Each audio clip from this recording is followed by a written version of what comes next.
Hello, everybody. We're back. Yes. Hi. Let me share this very quickly. Hi. I hear a little echo in your speaker. Okay. So before we start here, just a quick update on the video stuff. I sent an email to all of you, including the previous two classes as well, like May, June, and July, regarding the where the videos are stored now. Everything is being hosted inside of the new website for security purpose. You know, it's like that whole thing that we went through. At this point, it's basically, let's see, if you're not registered just yet. So this is the website here. It's called flyonthewall.studio. So Fly on the Wall Studio. And the only thing you have to do is actually, if you are not signed in yet, just click sign in right here. And then it should bring you to this screen. You can actually just like create a new account. So you can just press create new account here. And then, you know, it's like this stuff is optional. It's just like the email, name, first name, second name, email, and then a password. And then you should be in the system. And then once you're in, I can just give you access to the 3 classes, which is basically like those. So that's basically a bundle, this one here. So basically you're gonna get access to the classes of May, June, and July. So you're gonna have access to all of them. And once you're in, let me show you how it looks like here. So let's see. Let me go to my website. So once you're in, you should be able to see right here at the dashboard. Once I give you access, of course, you're going to see the dashboard. You're going to have access to all the videos in the same spot. So basically, like the class is going to be all organized here. So you're going to be able to see them. Oh, those ones for some reason. Oh, I think you're going to have to take a look at this one. But let me check this one. Seems like this one had a problem. But yeah, I'm going to fix it right after the class. But yeah, it's like, let's see if this one is working now.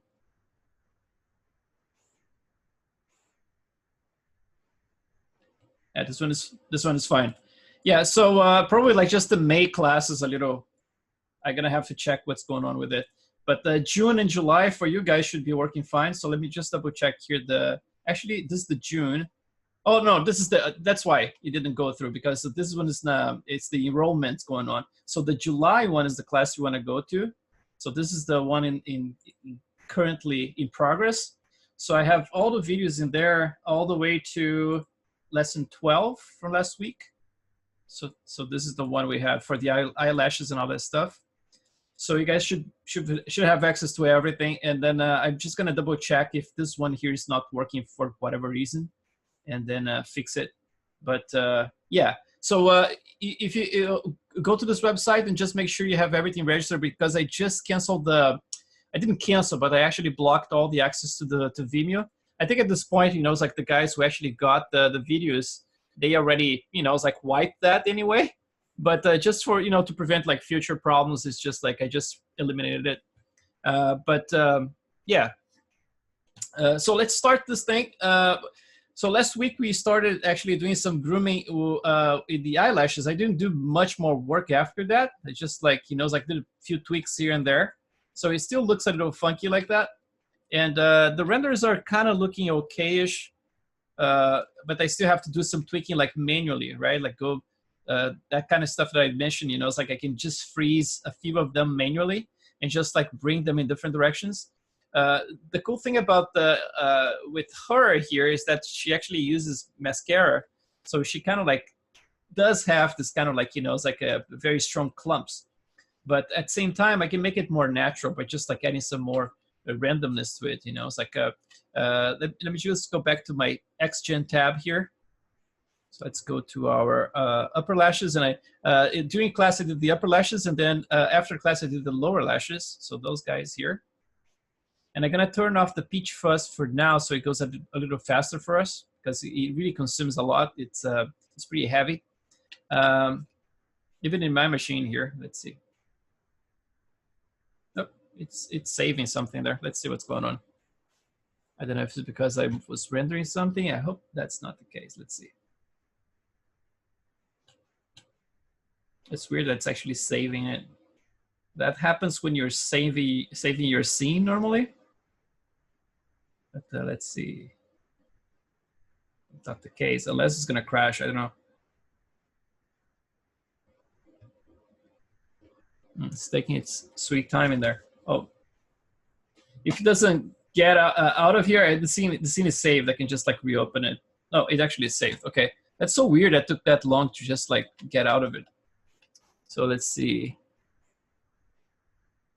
Still a little funky. Okay, good. Okay, finally. I think it's because I was actually rendering. I think that's it. Yeah, I was rendering the background here, and then I forgot to press the stop button. So it was actually calculating all the different stuff in there. So so let's take a look here. For the eyelashes, we did some work with the guides, right? And then for the eyebrows, we're going to be doing the same thing. And also for the main hair, we're going to be doing a lot of stuff with guides. There are a bunch of like ways of approaching hair in Maya with XGen Interactive. And then one of them is the one I mentioned in one of the previous classes, is that, you know, it's like you can always duplicate this object here, duplicate this base mesh, and then assign a single UV for it. So like one single UDIM. And then with that single UDIM, you have a lot of flexibility in terms of like areas you can paint for density and things like that. This should work if you have one single map. But when you have multiple ones like UDIMs like we have here, sometimes you get in trouble with it. So I try to avoid that. You know, it's like I try to groom everything within the model itself. So I might be grooming something maybe with different approaches. You know, it's like either just grooming with the guides straight away in here. And then after we have everything blocked with the guides, I can go with a sculpt pass, like a sculpt layer, and just like tweak the entire thing. And then on top of that, you know, it's like add the modifiers, anything we can add, like anything to make it look cooler. But using lots of, you know, it's like freezing and things like that, just like to get little chunks and really model the hair. I think that's the cool part about XGen Interactive, is that you actually model the hair. It's based like the entirety of the hair, right? But then there are other things we can try. For example, we can try to groom by parts. For example, I can just like groom like the, you know, it's like the sideburns here or something like that. And then the back of the hair, maybe like just the transition around here in the back of the head. You know, it's like you're gonna get some fuzzies in there. So I can do that as a different description as well. And even like for the hair itself, depending on how complex it is, I might have to actually create like multiple different areas and then groom them separately. But I think the first thing I'm gonna try is to groom the entire thing, at least the hair without the sideburns in the back, as a single thing, and then see how far I can get with it. If I'm not getting the result I want, then I might have to actually create some different descriptions in there. But for now, let's start with the eyebrows. So let's just keep a few things here, and then let's hide everything else. So let's keep Jessica, just the base mesh, and perhaps the eyelashes, so we can actually have a reference, right? Because it's hard sometimes to judge without seeing it. And the thing is, like, I'm not gonna be doing using like anything in the background to actually get the precise idea of the eyebrows. You can always do that if you want. For example, if you want to get a temporary map from ZBrush, and then assign it here, or maybe like even paint. Actually, let's do this. Maybe we can do this first, so it's actually easier for you to follow what I'm about to do. So maybe we can just start with this base mesh here and just paint and extract those and just like turn into little objects we can actually use as a reference for the size and the length of the eyebrows.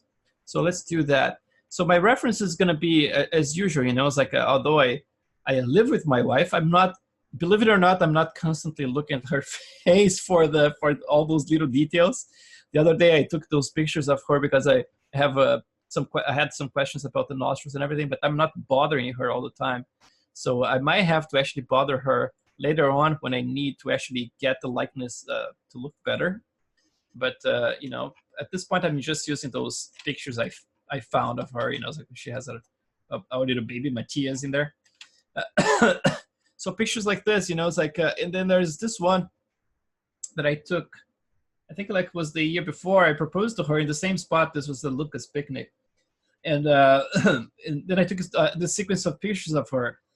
It's really tricky because she's kind of squinting, you know, but at least like there's some base, you know, it's like a little bit more from front and 3/4 I can use. And overall, I'm gonna try to groom bigger than this region in here, so I can actually have some room to actually, you know, move stuff around if I need to. So I'm gonna just keep those ones on the side here for now, and I'm gonna try to do a little quick blocking of the eyebrows in ZBrush. You can actually have a little reference. For the other models, I actually didn't do that. I just like wing it, right? And then if you want to make something nicer, maybe it's better if you actually be more careful with it, right?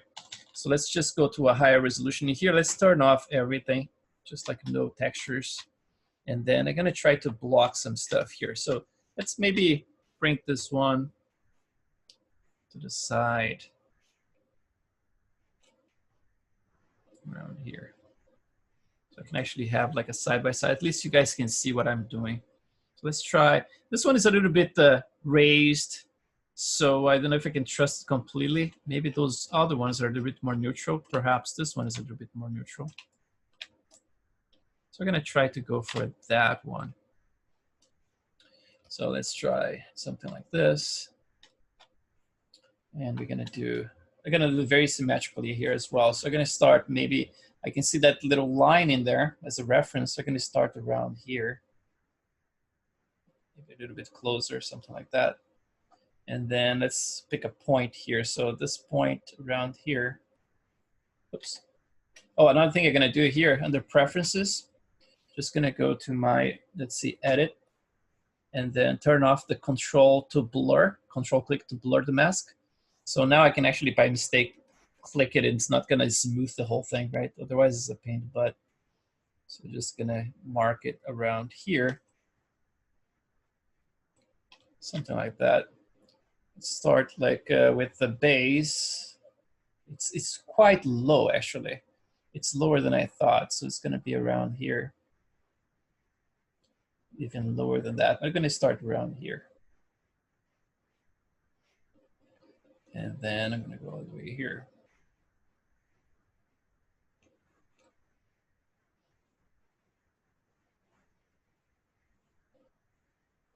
Remove some of that. It has to have like the shape similar to what I want, but it doesn't need to be like completely precise, just a reference. Just gonna go around here. Then once I have it blocked, I can actually go back and see what I can eliminate here. I just need to have a reference. So this one probably gonna be a little shorter here, a little bit lower. Oh, sorry. Go up. Longer in there. Let's see.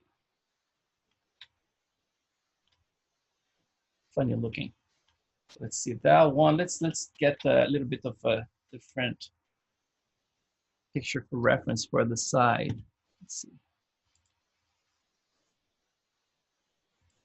Yeah, from the side here, this one is going to be an interesting one.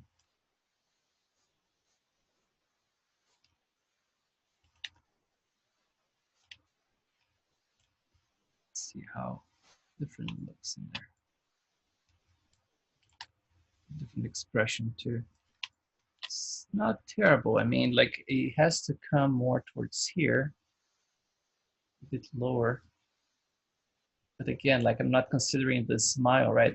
Maybe her eyebrows are getting a little bit raised with the smile in there. So let's try to find the peak around here, then change direction. So it's not too bad. Just super thick, obviously. You can actually remove some of that.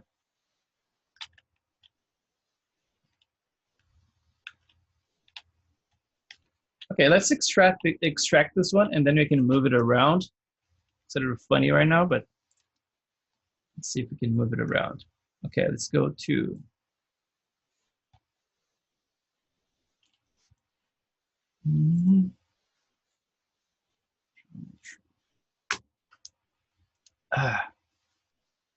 Where am I?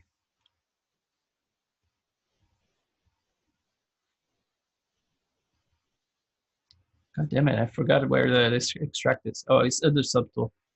Subtool, blah, blah, blah, blah, blah, blah, extract right here. So let's see, extract. I think the thickness by default is going to be very thick. So let's see. Yeah, it's super thick. And I can see that there's a little bit of a little artifact in there I can actually correct as well. So let's just move this.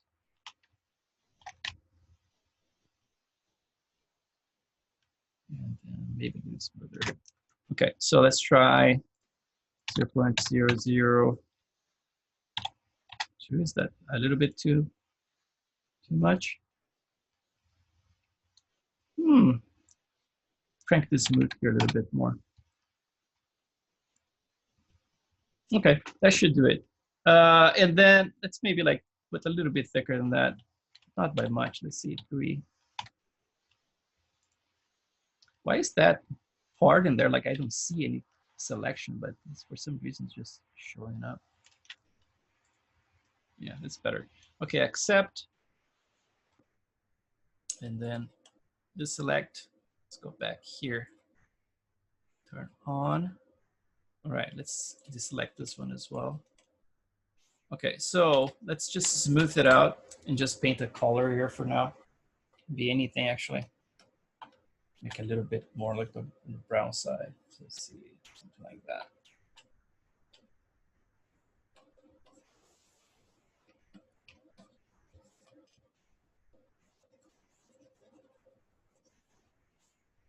Pretty thick right now, but let's do a little tweaking here. Just want to really make sure that we have an okay reference, but doesn't need to be perfect at all. I'm going to be covering this with the hair. And with all the blending and all that stuff, it should look fairly good. So let's see, on this angle here, yeah, it's gonna be just a crappy reference for now, just to get that shape close enough.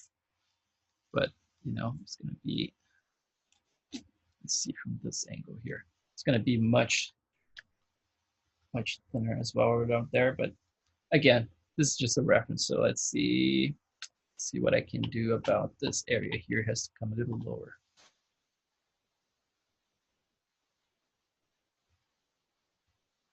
Here. Just gonna bring this part a little higher here. And thinner. Cannot go too high either. Like it's a tricky spot because depending on the picture I look at her, they look kind of low, and then some of them they look kind of high, just because of the facial expression. You never know what's being lifted in there. She's raising quite a bit.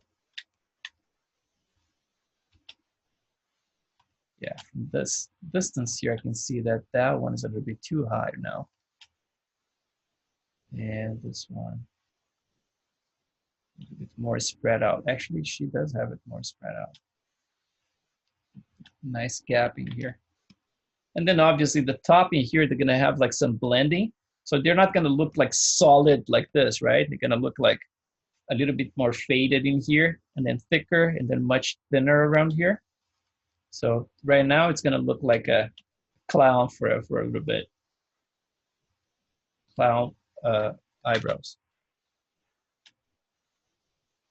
I just want to make sure we have close enough so we don't need to redo it. And then obviously, like if I have close enough, then I can actually groom a little bit bigger. Normally what I do, I groom a little bit further, so down and up, right? So those areas I use as a buffer, and then I use, for example, the peach fuzz in those areas to actually blend into the eyebrows. So I get a little bit more of that blending. So I might do this as well for her here. So let's do this. Let's export those guys and just use it as a clown reference for eyebrows right now. And let's try that. So it should be like a very low resolution mesh. So let's just do a eyebrows and ref. Very original name, temp ref.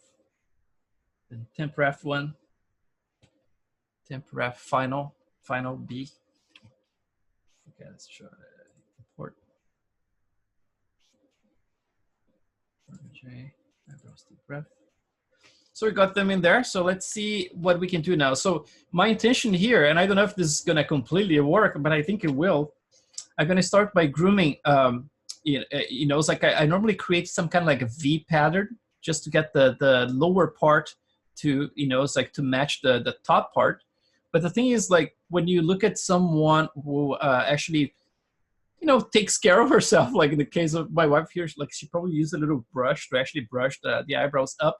So it might not have like the kind of like the most natural pattern, I believe. Like instead of like having that V kind of, you know, it's like pattern that my eyebrows have, for example, probably gonna have some kind of like, you know, it's like if you brush them up, you're gonna, you know, it's like get them into a different pattern there. So let me just see if I can find a picture of her, like some close up that I have in the cloud here. So that's just a second. Let me see.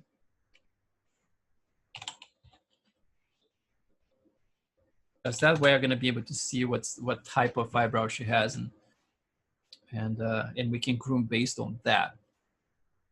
And then obviously, like the other videos from the previous months, you're gonna be able to see, you know, the grooming of, you know, it's like a more like a man kind of eyebrow. Those old guys I modeled, but in her case, it's a little.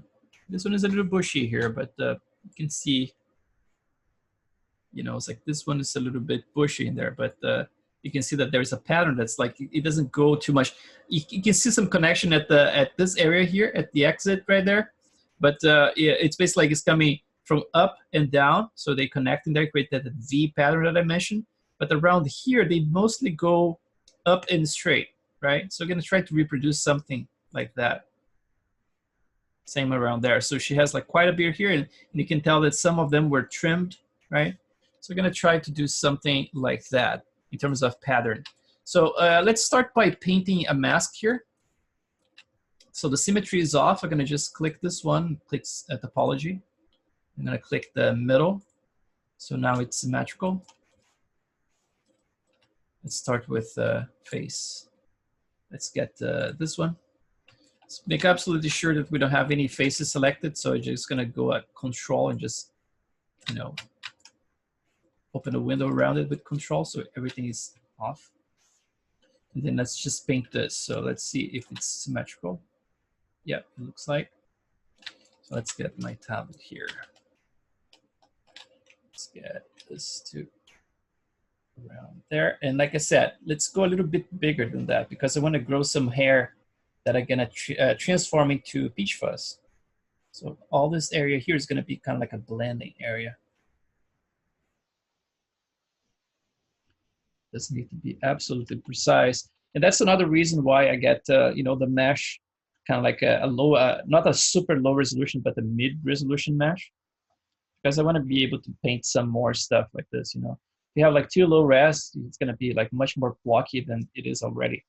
So, and another way to do as well, obviously, like if you want to groom everything in a separate object, you can do that.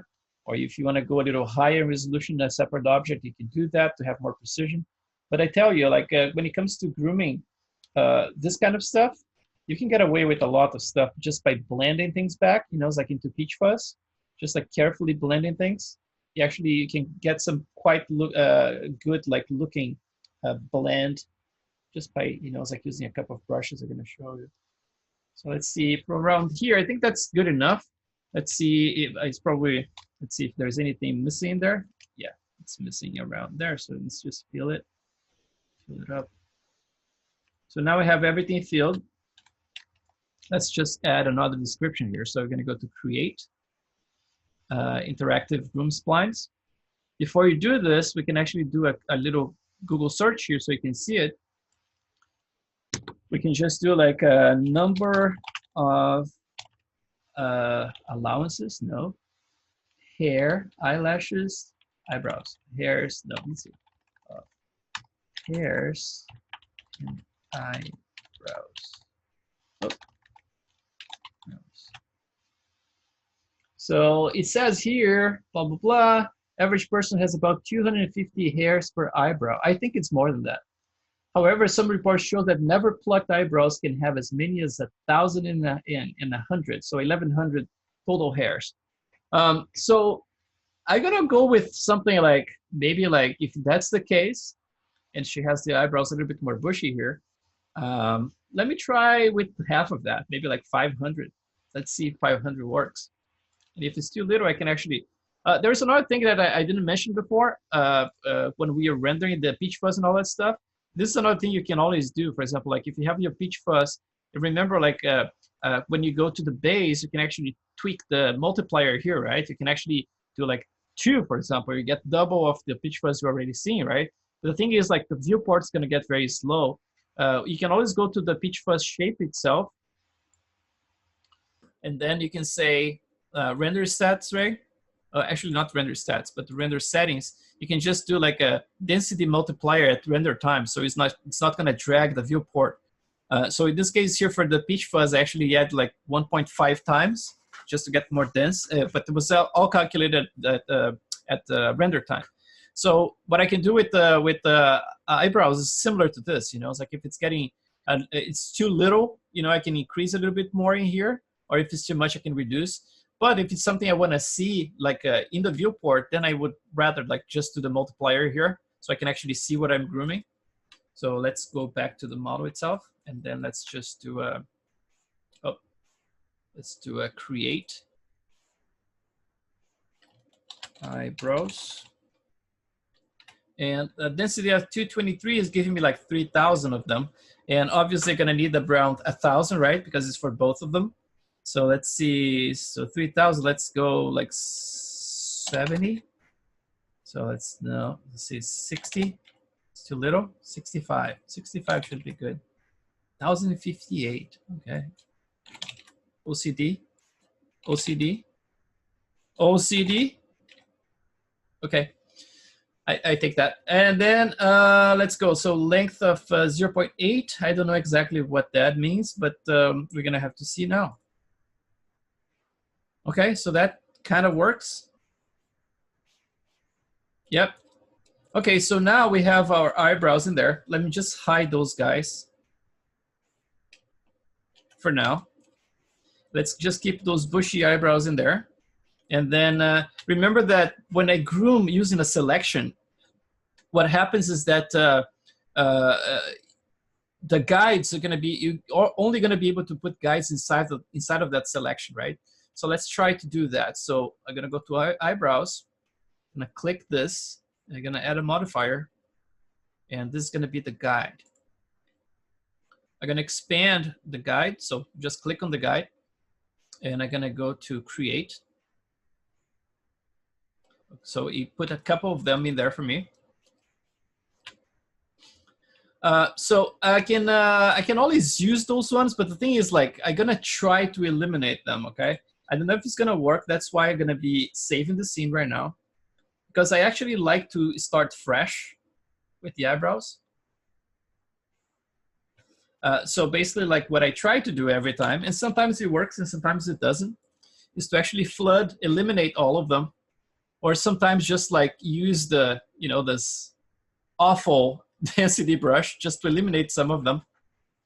And then I normally don't eliminate all of them, because if I do, sometimes it loses the connection, which is weird. So what I'm going to try to do, and if it doesn't work, you're going to have to reload it. So I'm going to go to guide, and I'm going to go to sculpt under guide in here. Right? I'm going to click edit, and then I'm going to go to this one here, which is your worst nightmare. It's called the density tool. Make it a little smaller. And then we always gonna hope for the best here. So gonna set value to 0, and let's see if this is gonna work or not. All right, let's try. Okay, that worked. That worked too. Don't keep your hopes too high. So that worked too. So now that we are here, I'm not gonna eliminate those guys. I'm gonna just add new ones because I need them. So we're gonna start with the top. Let's try something like around here. Click one there. Cool. So it's not symmetrical. So it doesn't matter. I'm gonna do it symmetrically later. So I'm gonna do another one here at the top and another one here. Normally do 5. And then I'm gonna proceed with those guys. I'm gonna go back to my density. And let me just turn off the symmetry here.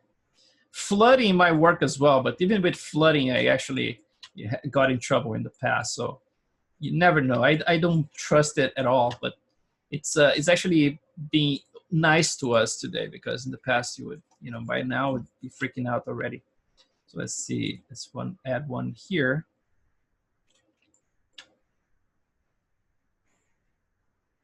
And another one around here. Another one here. So I've got 3 and 3 in there. So now let's try to go crazy and eliminate those other ones, but fingers crossed. Just gonna eliminate those guys. Okay, seems like it worked. Oof. It's always a thrill. XGen, come on. Okay, so let's go to this guy here, to the placement one, right? They're gonna place one by one, and let's do symmetrically this time. So world X, I guess. And then let's just do one around here and one around there. So now we have just a few. Let's start doing some styling here. So I'm just gonna switch to the comb brush, and I'm gonna just pull this guy here out. This guy out. This guy out. I'm gonna go out here. And then this guy's here. I'm gonna start changing the direction a little bit. It's gonna get a little bit more straight. This one is starting to, this one has to be a little straight too. Just remember that the top one's gonna be faded into peach fuzz. So don't worry if it's gonna look like a huge bush right now. So that's part of the plan. So let's do that. Like I said, for the other models, I would actually groom them down like this, and then come with the bottom ones and meet them in the middle. But because she has this, it's like brushed eyebrows in there, so I'm gonna have to actually compensate and add a little bit more of a straight line in here. And then we're gonna deal with the variations later. I'm gonna go up slightly here. Another thing you can do, remember that those guides, they are the same as they are pseudo hairs, right? So basically you can do the same stuff you do with the hair itself. So for example, if you click the guide, if it's too thick in the viewing there, you can actually just reduce some of the width, right? So it's not too aggressive. I'm gonna do a little bit smaller like that.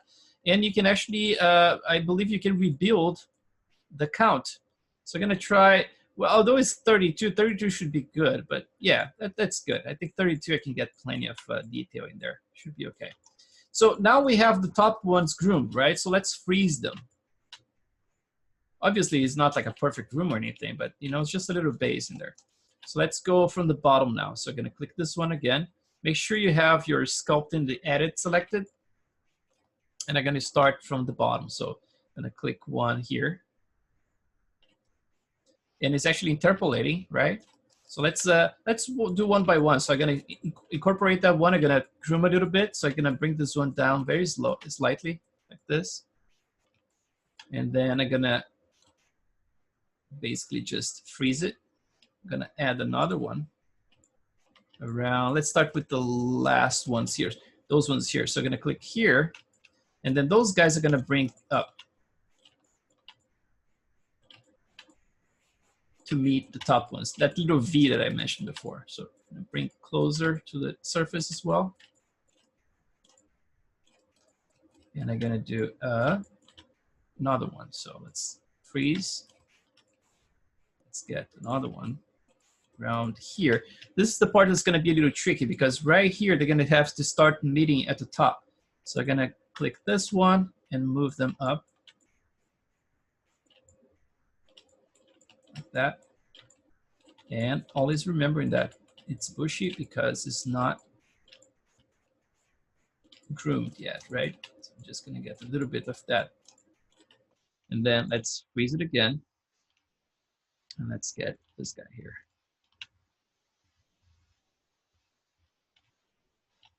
Let's move it up. This is the part that they're going to start meeting in the top. It's like you get that little V shape right there. And then let's see if we can do anything. You're fairly decent shape. So they're growing from below, which is good. Let's just freeze. Freeze. Let's unfreeze this guy here, the last one, with control. So you press control, you can just unfreeze them. Let's go up. And then obviously you can add like sculpt modifiers, so you can actually tweak this entire thing. So that should not be a problem. But I just want to make sure that this entire area here, it looks correct. So let's go to the top right here. So this area here is a tricky one. I'm going to bring both of those guys slightly down.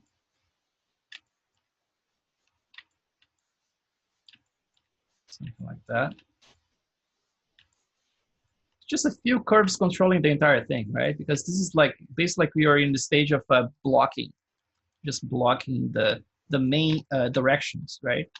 Then slowly you're gonna start adding more interesting forms in there. So let's bring it up a little bit.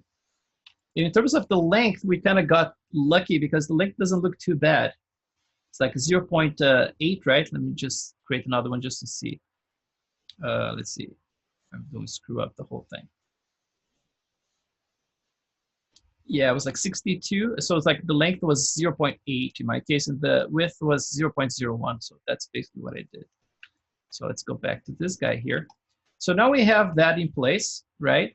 So let's start doing a little bit of making this whole thing disappear a little bit and keep just like what we need. In her case here, seems like it got a little bit, I would say like it's a little bit bushier than I thought it would be. So I might have to reduce a little bit of the intensity, but I don't think it's by much. Let's see. If I click eyebrow, so the main node, let's go to the base here. Let's see if we can just maybe like at 0.8. That looks a little better, I think. And I can actually make those longer. That the tricky part about grooming and hair in general is that sometimes you think like you have more hair than you should, and sometimes like it's basically like the length in certain areas is very long, right? So we have the overlapping. It looks bushier than it is, looks more dense than it is, but it's just because of the length. You know, it's like they're kind of like on top of each other, so it looks very dark. But then sometimes it's not that much hair. You know, it's like you just have the impression that's a lot of hair in there. It's actually not. So it's tricky. You're gonna have to do a little bit more of progress with my grooming, and then as I progress, I'm gonna have to start, you know, evaluating if that's basically what I wanted to do. Another thing I noticed here in her case, let me just get this guy up actually.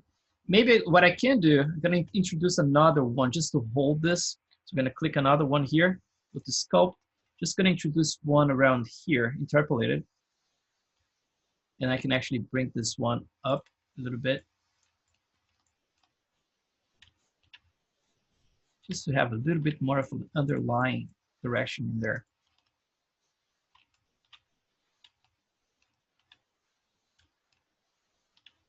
Okay, something like that. So let's see. Then let's unhide this guy.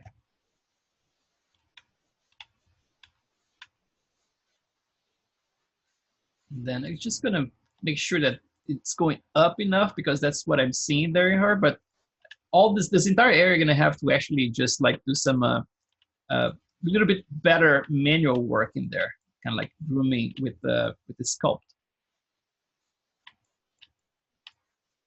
Let's see around here. Yeah, with the sculpt, I can actually get a lot of that stuff looking much better. So let's do that. So let's freeze it. It's like this one is not quite what I want still. So this guy here, just lift a little bit.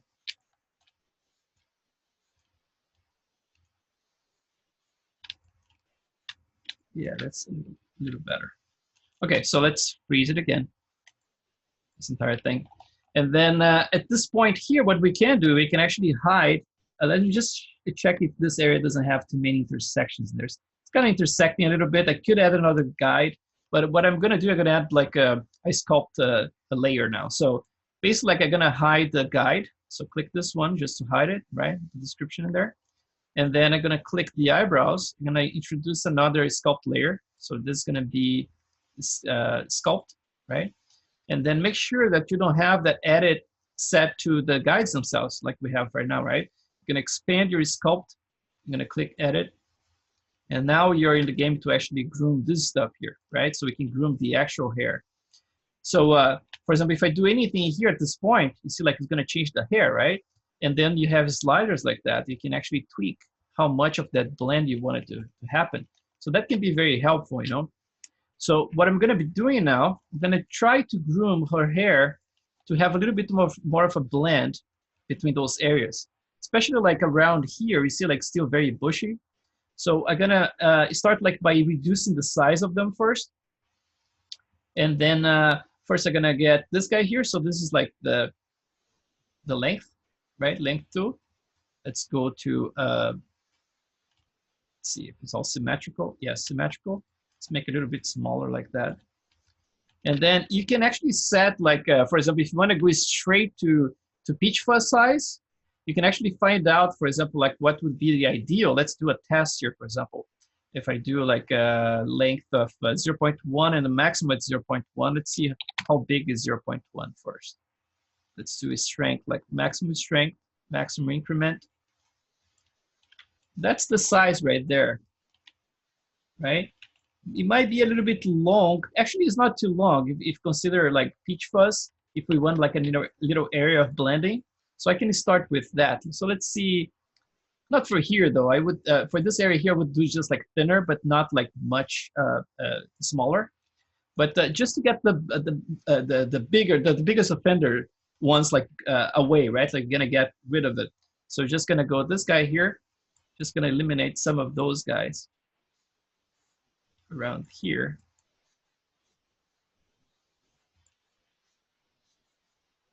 And let's see from the side, see how much. Those ones I can turn into like thin ones instead. But around here, let's see if those guys I can actually turn into little peach fuzz.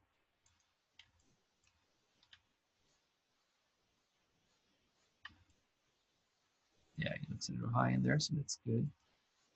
Those guys I don't need. But then for the rest of the stuff here, including those guys I just started very small, I'm gonna start actually doing the blending. So I'm gonna create like a little blending here with the width tool. So this one here. And the sculpt tool at any time, you can actually just recover what you just did, right? So you can have as many sculpt layers as you want. So I might do one just for thickness and another one just for the size of the hair. So just gonna create another one here. So this is gonna be the scale, actually the sculpt. And I'm gonna turn on the edit, it's already there. And then, so this guy here, let's see how thin can we go with it. So the increment is 1, and actually I'm gonna go in increments like negative. And the minimum width, let's see, let's try that like the same thing we did just now. So let's put like both with the same. And let's do like the strength maximum and see how thin it is or how thick it is. It looks very thin, see? So we're gonna do a little bit thinner than that. So we're gonna put 0.2, 0.2, see how thin that is. That's pretty good. It's almost like I'm feeling like it could be a little thinner. Let's try like 150, 0.150. Then, yeah, that's pretty thin. Okay, so let's start with this. And then the increment, now that we have it set for that, I can actually do like very, very, you know, it's like you can go like from all the way from a maximum of 0.150, which would be the maximum amount, right? Let's do like 200 to maybe 150. So starting with 200, that's the maximum and the minimum at 0.150. And then the strength here, let's keep it, the increment, let's keep like negative and very small. Let's just do a test here with the tablet. Let's see how fast they're gonna shrink. If it's too fast, they're gonna reduce that. So yeah, it's going too fast already. So the minimum here, so that means they're gonna have to start like with a full size. Yeah, so that way, so I'm gonna start with the full size and going as low as 0.150. So you're just gonna go with the brush here and then turn them very small and thin. And I'm gonna do the same for those guys coming from the top. So all those guys here, first they're gonna get thinner, and then I can get them to basically disappear, becoming like little peach fuzz later. But I just wanna get the shape of the eyebrow to look more correct. Just gonna shrink them all in there. Let's go a little smaller here as well. And then a little bit more like that at the top. And then especially those guys at the bottom here. And since we are here with the sculpt layer, I'm just gonna bring this out a little bit. There's a little intersection in there. So maybe those guys right here can come out a little bit. Right, so it's a little better. And then let's make all of those guys here a little smaller as well. So the maximum length is gonna be 1. The minimum is gonna be 0.1, which is kind of like what we established like for a nice little peach fuzz, I guess. And I'm gonna go negative, but not very high, so I can actually shrink them slowly. So I'm gonna start shrinking those guys here.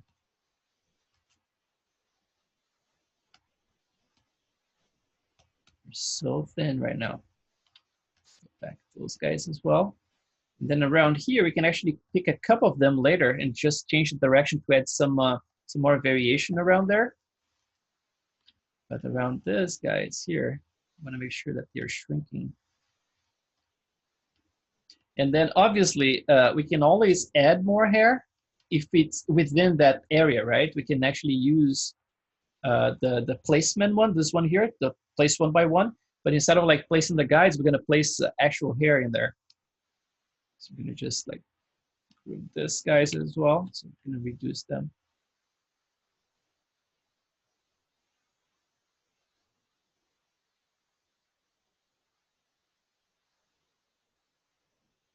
Even those guys here. But at this point here, you see, we have like a very straight, kind of like the quality of the hair is very straight, right? But the best thing you can always do is to use a noise modifier. This one always helps. So you add a noise modifier here. It's not like too, it doesn't tax your processor too much, you know? It's like the how you call it, the clump ones, the one that actually really taxes the processor, but the noise is actually okay. So right now we got the noise in there, and by default it gave me some interesting result, but let's do a little tweaking. Let's do like the frequency here. You can actually see how scraggly it can go, right? Or less. In my experience, it's like visually here, sometimes something that looks very okay, for example, like if something looks decent, like this one, for example, I normally go a little bit higher, because like at render time, for some reason, every time it seems like it should be a little bit more random than it is. So for example, like right here, it looks random enough, but it's almost like it's not gonna quite work on a render. It's gonna have to be a little bit more random, you know? So let's just add a little bit more randomness here, something like that. And then there's the preserved length in here you can use. So just make sure that the hairs are not like growing during the process of adding the noise, right? So it looks a little bit nicer now, a little bit more natural, but still we have plenty of grooming to do at that side. So let's go back in here, and then let's look again for eye right there. So I'm gonna get the thickness low again.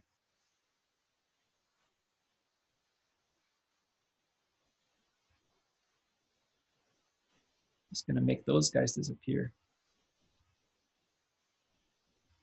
I mean, like the idea would be, for example, using like a density mask, right? Because with density, you can actually eliminate the hair for good instead of like simply hiding it. But like I said, XGen, until they fix their stuff, it's kind of like the workaround I find, you know, because I already have the peach fuzz anyway. And a lot of basically like the entire face is going to be covered with some kind of hair, right? Either it's going to be the peach fuzz, or it's going to be the eyebrows or the eyelashes, but most of the face is going to be covered anyway. So that's why I thought, like, you know, it's like I'm going to have to create some blending anyway. So why do I have to get rid of them? I can just like turn them into some kind of blending, you know, it's like grooming, and then I go from there. That's kind of like a little cheat, but it's actually, it works, you know.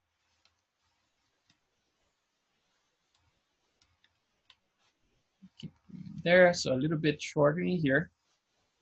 And then this area here with her, it's smaller as well. So let's see, get a little bit smaller. Just have to be careful so I don't shave it too much in there. And then let's just get thickness here. Kind of like really disappear with them.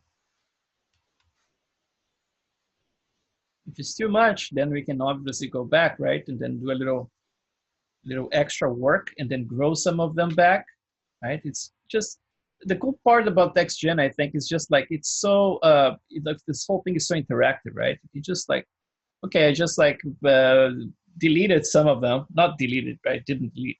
It's just, you know, it's like eliminated some of them, maybe too much. So I can go back in there and just like, okay, I can just recover that area just slightly. So let's try this. And then around here, I think what I'm gonna do, I'm gonna be growing those guys slightly. So I'm gonna make them go longer. So let's try with B. Let's just make a little bit smaller my brush. And then for the, let's see, for the tools, I'm gonna, instead of like going negative, I'm gonna go positive now, just very slightly, so 0 point something. So I can actually see the grooming happening very slowly, even slower than that. So it's 0.17. Very carefully with the brush, you know, just like tapping, just tapping it. Just to make it go longer in this area, because in the reference, it looks like she has longer eyebrows in here, and then they get a little bit shorter more towards the end. And then obviously we can always grow, pick a few of them and create like a much more random pattern. So for now, I think, let's see, if I look at here, maybe what I can do, I can bring those guys closer together with a modifier, with another sculpt brush. So just gonna try to prevent the intersection maybe around here. Let's see, let's bring those guys out just slightly. I don't want to have like any intersections going on. I want to be able to see all the hair I'm grooming. And then from the top here, when you start looking at the side like that, you can actually go and just kiss it.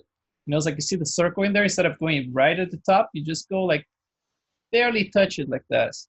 You can actually just a little kiss and they're just bring closer to the surface.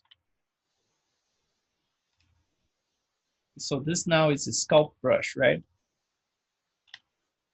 And I have the noise modifier at the top, so I can actually see what the noise is doing to it, like in real time. Just gonna modify in there.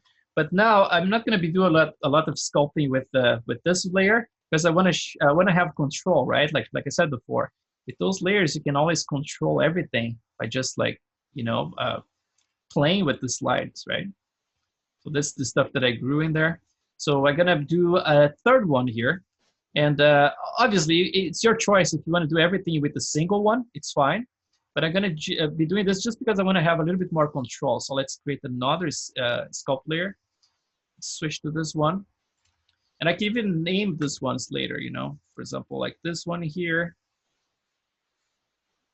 I was like, you can always put like any name. Just double click it and add a name in there. For now, I'm just going to keep unnamed. And then, so let's see what I'm going to do now. I had a plan here, I forgot. Let's see if I remember. Yeah, let's pick some of those guys. And I'm gonna bring kind of like a bigger mass now. So for example, like I have this already selected, and I wanna make sure that the noise at the top, you see everything here is influenced, right? So for example, if I'm sculpting this sculpt layer in here, I'm basically gonna override what the noise is doing. So if I do something now in this hair, it's gonna go straight. For example, if I pull the hair, it's gonna go straight. And it's basically this straight is gonna be countering what the noise is doing. So if you remove the noise, all of a sudden it's gonna look awful, right? So make sure you have everything in order at all times. So for example, the top of this of the stack, you wanna make sure you have your noise in there, if that's the intention, if the noise is gonna be influencing everything else. Otherwise, if you have a sculpt layer on top of the noise or on top of a clump, you're gonna be basically overriding what is that. and by overriding, I mean like you're countering it. So once you eliminate, basically like the opposite effect happens, you know. If you pull something up, it's gonna look down or something like that. So I'm gonna keep working on the sculpt right here. And so let's see, I'm gonna pull this entire thing together with the sculpt like this, so I can actually control better what the hair is doing around that area. She has a little bit more of a randomness in here. Just by pulling here, the noise is actually taking care of adding some of that randomness. And around here, I'm gonna bring it down just slightly. Up around here, then up around there. If I need to grow some of them, I can do that. And then around here, a little higher as well.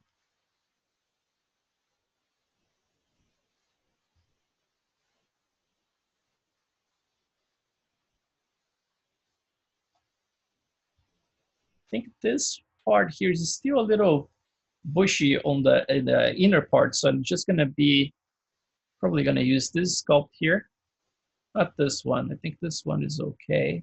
This one here. I'm gonna use this guy, and I'm gonna just eliminate some of that stuff. Let's go around here. And now I have set to positive, we're gonna set to negative again. And just eliminate some of those guys. You can barely see in there, huh? Let me just zoom in. And since we are here, we can actually start like playing with a few of them, like selected manually. So let's do this. Let's select the freeze brush, that one, right? And we're just gonna pick a few of them here. Let's zoom in. Let's pick a few victims in here. So this guy, and then let's see, maybe someone related, maybe this guy here.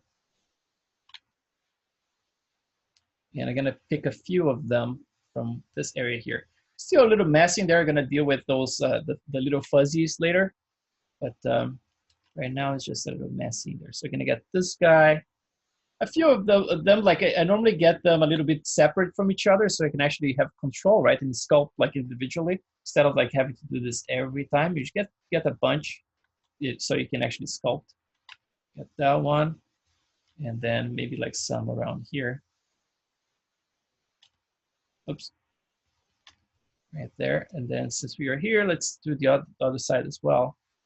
Let's see if I can see any more hair in there. So let's try maybe like something around here. This guy, that guy. And let's see, someone around here. This guy, two of them. One, and then maybe like a random one around here.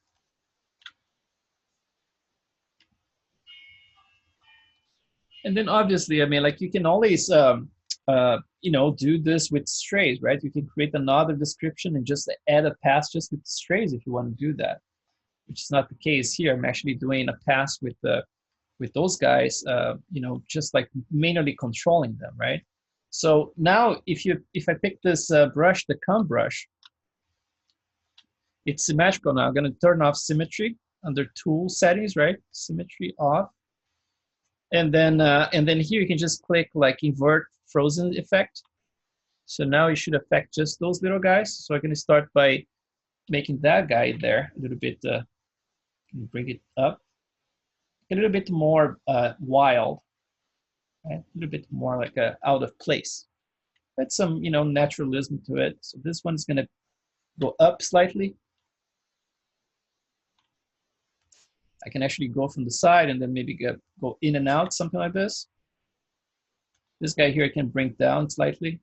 Just a few strays, you know, it's like make a little bit messier. Get something like this. And then around here, let's bring it up. Something like that. And this guy here up as well. A bit wild. And then one thing we didn't do with the hair just yet is that we are using the same thickness all the way across, right? So let's click eyebrows, go to the attribute editor, and then you can just do go to the brow shape. And the scale here is at 10. So let's see at 12 what it does. A little thicker, right? And then now we can actually add our tapering, right? Let's do a little taper here. And then tube shading, and then introduce a little curve in here. So let's draw the smooth.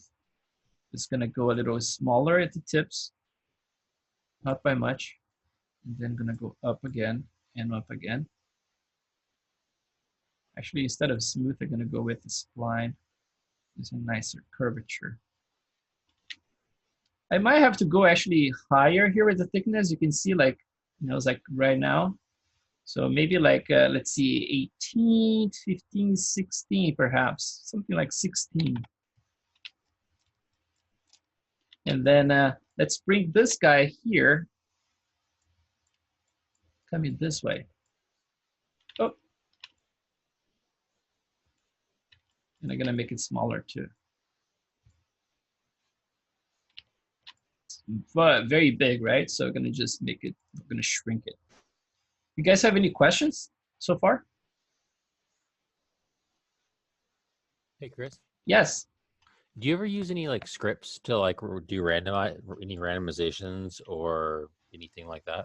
You can use in the case of the interactive one, it's not like the core one. The core one you have like access to scripts and formulas you can use. But in this case here is basically everything is maps, right? So we can actually, to randomize stuff, you can actually plug like noise modifiers, just to add like more randomization to it.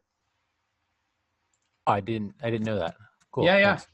Yeah, all those, anytime you see like those little channels like this, the little checker, you can actually plug like a noise modifier, but just have to make sure that the noise is working correctly, has the right amount of contrast, so you can actually see the difference. Otherwise, it becomes very, very difficult to see any difference.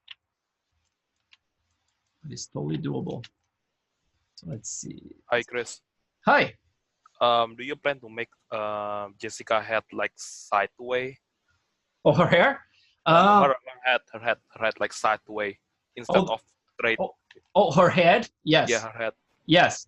Yeah, I think you asked me this before, right? Yeah. Yeah. So he was asking about like what about in case of a pose, right? Because all those portraits at this point they are very boring, right? They're like there's just like a straight hair and head and everything.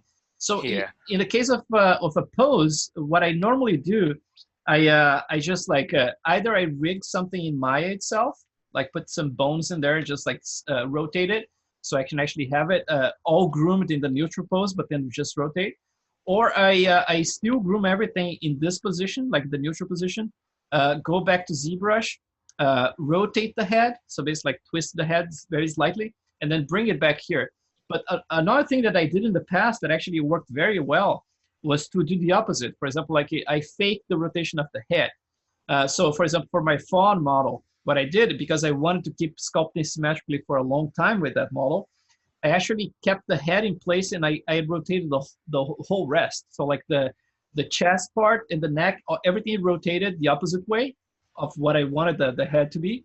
And then it's basically like when I brought to Maya, I just rendered from that position. It looks like he's turning sideways, the head, but actually the head is completely neutrally posed and everything else is rotated. So we can do that as well, Okay. Yeah, there are ways to cheat things for sure.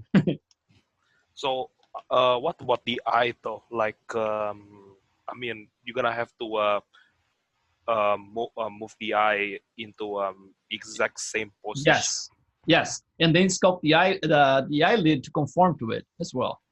Oh, okay. Yeah. Because once you have that, I mean, like I don't have, all of my models are very neutrally posed, and my intention is to create an actual gallery with all those portraits, but every single one of them need to be improved. I mean, like the likeness is not there for any of them, and I have to push further, But I have to first like decide, okay, which one I'm gonna turn to what side. If I'm gonna have like a picture with a group of people, for example, right? How I'm gonna compose that. But then it's always hard for me like to lock my mind, like, okay, this is gonna be the final thing, because once that's locked, then I'm gonna have to definitely sculpt the eyelid to conform to it and everything to look correct, Also, have you ever used Maya sculpting tool? Yes, it's very great actually. Yeah. So in my previous class, you're gonna see I used it for when I was working on Ray Harryhausen.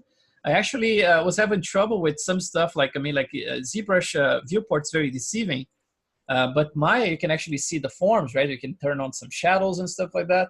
So I was actually doing a pass that was completely inside of Maya, just like with the sculpt brush. Whoa. And, yeah, and it was actually very helpful.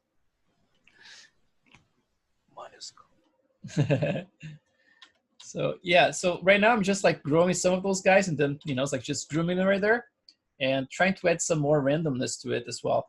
We already did some of the it's like the nature of the eyebrow now, right? Like we already tweaked a little bit the thickness of it, like overall, right? But we don't have like any thickness variation just yet.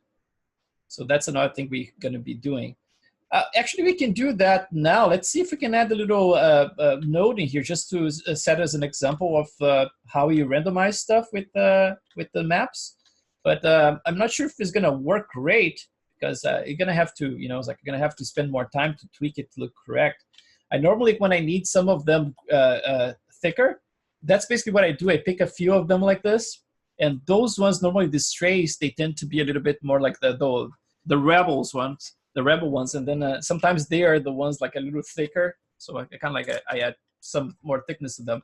But let's experiment with that stuff. So let's try to paint those ones out. So now everything is deselected, right? Let's assign a shader here as well. So we can actually assign. Let's try to assign the same as although the same as the eyelashes would not be great. So let's just do this. Let's keep select the upper lashes. I'm gonna click this guy, and let's do graph materials on selected object. So eyelashes are gonna just duplicate this one. Control D. I can just double click and just say like eyebrows. This is gonna be the easiest eyebrow for me to actually get the color correct, because it's all the same color all the way across, instead of like those old dudes I model that I have to actually do all that work, with the salt and pepper. So I'm gonna just click select the eyebrows. I'm gonna right click and then assign it. So let's see. Oh, you see this one happens sometimes. You see like it says no match object internal blah blah blah. So sometimes that happens. So in this case here, to fix it, normally what I do, I just go to the attribute editor. You're gonna go all the way down here, and it has the physical shader assigned to it. It's the default from Maya. So I normally just like select it and then press delete. And now I'm gonna assign again the eyebrows to it. So now it assigns perfectly. So that's basically the little fix in there. It happens sometimes, especially when you duplicate stuff, you kind of lose connection, but now it's working. And then for now, it's just like it's basically the same shader and color as the eyelashes. So let's just do like a quick random render test. Let's do this one. No eyeball, so it's faster for me to render. And let's go to Arnold here. Let's see if this is gonna render or not, or if I'm gonna have to reload the entire thing. Let's see. Turn off this guy. Let's see if we can see anything working. Very bushy still, but it's like slowly, I'm gonna have to go like very slowly and pick the ones that are not working. So let's see, around there, you can see the eyebrow is in place.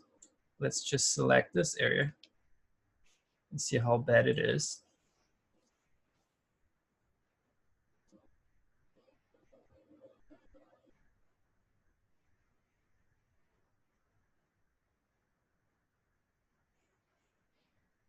So yeah, some stuff is working. I mean, like the outer ones, I think like kind of like it has the character that I want for this area here. But here still, some of them might be a little bit, it's like it's still too directional. I can add some more randomness to it. But overall, let's see if it finished rendering there fast. Oh, one thing that I tried to do, like with the model itself, like I have to update you guys soon, obviously, like before the end of the week, before we finish our class. I basically, like, I think the last day I'm gonna update you guys all shaders, basically like go through you know, to the skin, eyes, everything. So you guys get the latest of whatever I'm doing. And obviously, I mean, like I say, I keep experimenting with this stuff. Like every class, I try different approaches. And like I said many times, I mean, like you guys have plenty of room to improve on everything I'm doing here. You know, it's like everything is it's a collection of ideas, right? Like it's a good starting point for you guys. But I mean, like if you want to push things, I mean, there's so much stuff you can do. You know. So I hope like the class works as something as a starting point, you know, and then you guys keep pushing further. But even myself, I mean, like every time I do something, I try to push it a little further. But within the context of the class, it's always hard because just like we have 2 hours the class, but basically like I spend, I would say like maybe like 1 hour or sometimes 45 minutes doing actual work, but then sometimes I do tutorials and other stuff, right? Or talk about stuff and end up like not doing a lot. So most of the work I end up doing after the class itself, right? But what I did with the skin here was an experiment, and I think it's working kind of okay, which is like this. This is a little bit too strong right now. I forgot to save the other one. But you see right here, like in the eyelids, this one I think is the one that's working the best. This one looked too dark. What I did, I actually plugged the ambient occlusion map into the color of the scattering. And I kept the color of the scattering like that default color that's like 1, 0, 35, and 0, 20, which is the color of the skin, right? But then around for the ambient occlusion itself, the shadows, I actually added a little bit more of you know, it's like of a color to it. So I'm gonna show you this. So let's see, it's almost finished there. Let's just wait until it finishes. I can show you this. Actually, let's just cancel it right now because you wouldn't have rendered the other part there anyway. So store, let's just move this little window down here where the eyelashes are, around here. And this area here of the fold, I thought it could be a little bit darker inside, you know, it's like it was looking too, you know, it was like a gel kind of looking, right? It was like too scattery. So what I tried to do here, and I mean, it's a preference, you know, if you want to try or not. But you see, like for the subsurface scattering itself, I have my color, right? Like that's plugged into that map with the color correction. But for the radius itself, I normally had just that color that was the, if I show you guys what color that is this color here, right? So basically like it's 1, 0, 350, and 0.2, which is the correct scatter that they mentioned like at the Arnold manual online. They'd say like this is the expected for his skin, right? So what I did, I actually plugged an ambient occlusion mapping here. So let's do it again. Let me just make sure that I have the 2 colors available so I don't need to pick them. So that one, and then this one is the second one, okay? So let's just disconnect it. So I have like basically like the radius before that, like in the last class we had, it was just like this, right? Just a color like this. So what I did, I actually clicked this little box, and then you can go to Arnold shader, and then you can click ambient occlusion, right? And then around here, you can plug back that color. So this one. And then for the second color here, instead of going black, you can pick the same color, but then you can bring it down as much as you need. If it's looking too dark, then you can bring it up. If it's looking too scattery still, you can bring it down. But around a little bit higher than half of it like this is just to get a little bit more darkness in there. This seemed to work very nicely. So I'm gonna render that one. So you're gonna see this scatter around here, this fold. You see like right inside of the fold, it's gonna look a little darker in there. You're gonna get a little bit more of a shadow now. But then around here, the fold, as it grows bigger and away from the fold itself, it's gonna get more and more scattery. So I'm gonna do this. And let's see if it renders just a little bit. We can cancel it, just like crank this one so you can see the difference. So this might be helpful, you know. It's like if your model, for example, if you have a ton of folds and stuff, and it's looking too scattery, you know, it's like it's either a combination of not using the albedo color that you need an albedo color, especially like see like the eyelids, for example. If I show you the color of our eyelids in here, they're very dark. Let's see. If I look at the color without anything, just like this, see like I painted it very dark, right? There's a darker skin in there. But when you render, you just get like, it looks correct, you know? So let's see. Yeah, you see the fold in there. Now I have a little bit more darkness right inside of the fold itself, but then everything else, it starts becoming more scattery as he moves away from it, right? So if it's not enough, if it still needs more scattering, just you know, feel free to just crank this higher, right? If you want to, for example, instead of plugging this color here, if you want to plug like a custom map that you made, that just to eliminate scatter for certain areas, you know, it's like from inside of the fold or something like that, you can do that as well.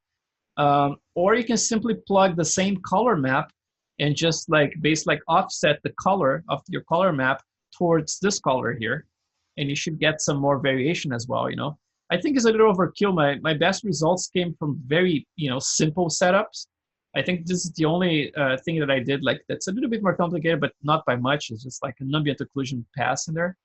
So you see, like, let's just save this one, store. Let's just crank this one back just to see the difference. Actually, let's reduce that area to a tiny spot like this. I want to render everything every time. Let's see, like that. Maybe just a top.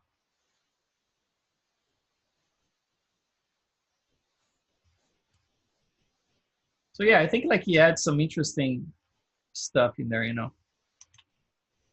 You still get the scatter, but you get a bit more of the darkness in there. And obviously, this is only going to be showing in areas that you know, they're super close and tight together. I don't think like a nostril is going to look that much darker than, you know, it should be. But for example, like it's helpful for areas like those little folds right here. I was afraid that would look a little bit too scattery, you know, and I think this pass is going to help it. See it right there? This is a little bit too little, right? So it's kind of like it's very dark right now. I basically lost the scatter completely. But something in between, I think I can start getting more detail within those little lines. And obviously, within the ambient occlusion pass shader, you can actually tweak those things, right? You can get the spread just like small enough so it doesn't spread too far, and then it doesn't kill the scatter too far, you know? You can play with those values in there, but it's just an idea, you know? It's like for you guys to think about. So this is basically the color as the default, right? And this is with the scatter. So you can see the difference right there. So let's see. Right? So without the ambient occlusion, or basically like not affecting at all. And this one with ambient occlusion. So you get a little bit more of a shadow definition in there. But again, like there's so many controls you can play with. In terms of the thickness of the eyebrows, each one of the individual hairs, it seems like it's in a good ballpark, but it's just like she needs more density around here. So I can actually start plugging some more in there. You see like those guys at the top are gonna have to eliminate, right? Kind of like turn them into peach fuzz. Maybe add some more in there. Let's see. Yeah, but around here, they're starting to get a little messy like I would expect. Just like I need to get a little bit more of those fuzzies, right? By doing what I did before with those guys, selecting one by one, just like playing with that, just like moving stuff around, you can do that. So, and the color of the eyebrows as well, she probably, you know, it's like women have all those those things they use, right? So probably like she's using some kind of like a brush with some powder or whatever you call that, just to turn the eyebrows a little darker, right? Because her eyebrows, the natural color is a little bit more brown like this. But yeah, so let's see. Eyebrows are in place. And then from now on, obviously, like it's going to be like a variation of whatever I did here in front of you guys. It's going to be more of the same, just like selecting some of them, cleaning it up. Another thing I'm going to do, going to be bringing the peach fuzz in like this. And then the peach fuzz, I can actually do like a counter blending here, right? So basically like the sculpting here, I have the noise. I can just click the sculpt, and I can just grow some of them. So I'm gonna introduce some more length in here. And then to be able to see it, I can even change, turn on the wireframe here. And then let's see, like it's symmetrical right now. No, it's not. So let's turn the symmetry on. World. And then let's just get this guy here, the length. I'm gonna be positive right now. I'm gonna go positive with it. And the minimum length is set like that, but then the maximum is at 1. So let's do the maximum at 0.8, I believe, right? That's the length that we had for the eyebrows. So it's not gonna go, maybe like even half of that. Oh, 0.550, 0.500. So let's do this and let's grow some of those guys. Let's see if it works or if it's gonna go too slow. Yeah, it is a little bit slow. So I might have to do this. Yeah, let's try go a little bit higher here. Let's see if I can make them react to what I'm doing. And basically like the noise as well. The noise is gonna really drag the entire thing. Well, they are not reacting at all. Oh, I have my invert frozen effect, sorry. So that's gonna help if I remove it. So let's see. Yeah, now they're growing. But I'm gonna have to go very slowly. So let's see, something like this. So I can just like do create a little area of blend in here. And the thickness is not going to change. It's going to basically be a peach fuzz, right? Which the shader is a little bit different. I'm using a kind of like a yellowish, a very pale version of the shader I use for the hair. I can show you the settings. But the cool thing here is that you can actually just create this little blend, you know. So from here, all those guys, they're going to start blending up. So we're going to do some more here underneath.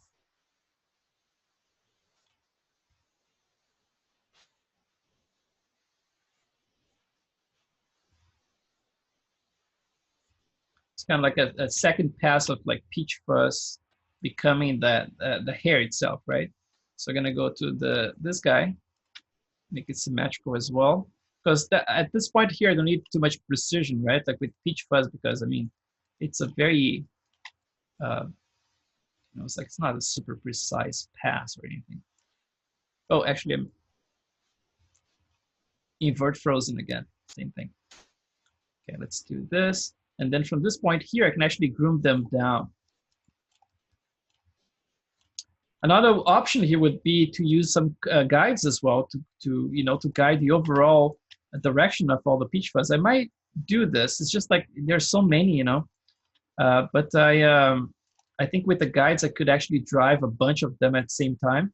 And obviously, you don't need to see them, right? You can just like keep the guides visible and hide everything else. So it's super fast to groom. And then just like before rendering, you can just like turn on and then you can see it. So I'm gonna go with those guys, gonna go up. That, and I have my my noise off right now, so I can just turn on the noise soon as well, so I can get a little bit more variation in there.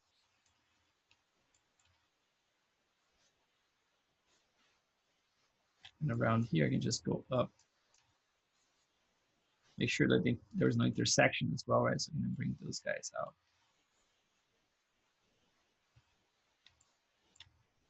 Yeah, it's just like XGen, when it's buggy, you know, it's like it drives me insane. But when it works, it's a pleasure to work with. You know, it's just like the tools are really cool. The interactive, I mean. But I know people who actually work just with the core version, and because it's there for a long time, you know, the core is there part of Maya for a while now. It's more stable, you know. It's like the interactive one is something newer, so it's understandable that it crashes more. It's just like it's man, if it's not ready to release, you know, just yeah. But you need it to be more tested, I believe. So But okay. to me, I prefer interactive than core, because core is more complicated. Like you need to put I don't know, like it's some kind like a note, you know, to make a noise. Yes, everything is by formula, isn't it? I know, right? That's Yeah. why I prefer interactive, because more stylistic than core. Yeah, exactly. It's more artistic, right? Like you just like you go to town with those things, and you feel that you're actually sculpting something. You know, it's like interactive with the core is a little bit more technical. It's just like putting numbers in there and all that stuff. Oh, one thing that we forgot to do here, so let's try to do that, which is the variation I mentioned for the thickness of the eyebrows, right? I don't know how well this is gonna work, but we're gonna try. So let's try going to the sculpting here. And let's use this node. So let's click edit. And before I do anything else, I went already too far here without saving, which is crazy if you're using XGen. Don't ever do that. You save every five minutes. Let's do group 9. Still saving. Let's see.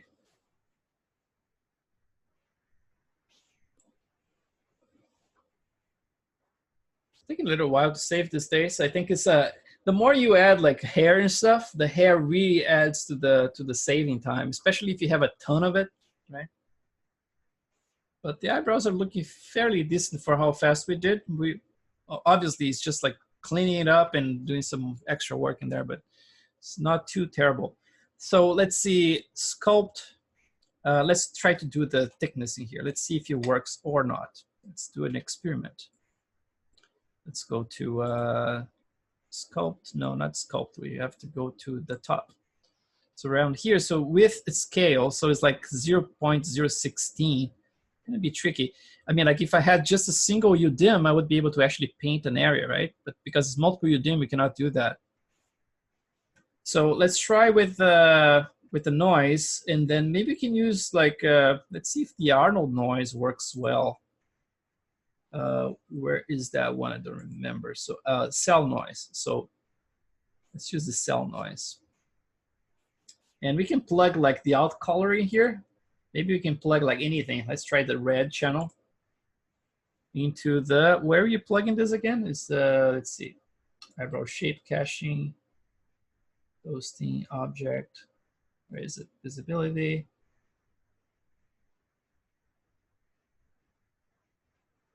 Width, I think, yeah, I think it's width. So let's try that one. So I'm plugging just the red channel into the width. So right now everything went like completely pitch fuzz right now.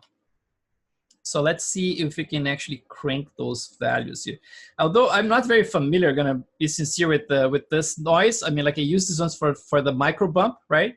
But I'm not like completely familiar with it, like to the point like I'm feeling comfortable to actually do the variation here. So I think I'm gonna stick with the stuff that actually I know how it works. So let's try with the actual Maya. Woof. With the actual Maya, yeah. Now like whoop whoop whoop. With the Maya node here, let's try the noise from Maya. So at least I know a little bit better about how to control it. Or at least I know I do. So let's see. This one here, just by bringing it down, it already has some variation in there. Some noise, but I can actually crank the frequency. See, if you click crank the frequency here, you can see like you can getting a lot of variation for the thickness. And this goes for the scale as well, you know, it's like you can always plug those maps, those noise maps, just to add some variation to it. So like, let's see, frequency ratio, increasing some more. And this is gonna be based on the UVs, right? So it's gonna have to follow the UVs.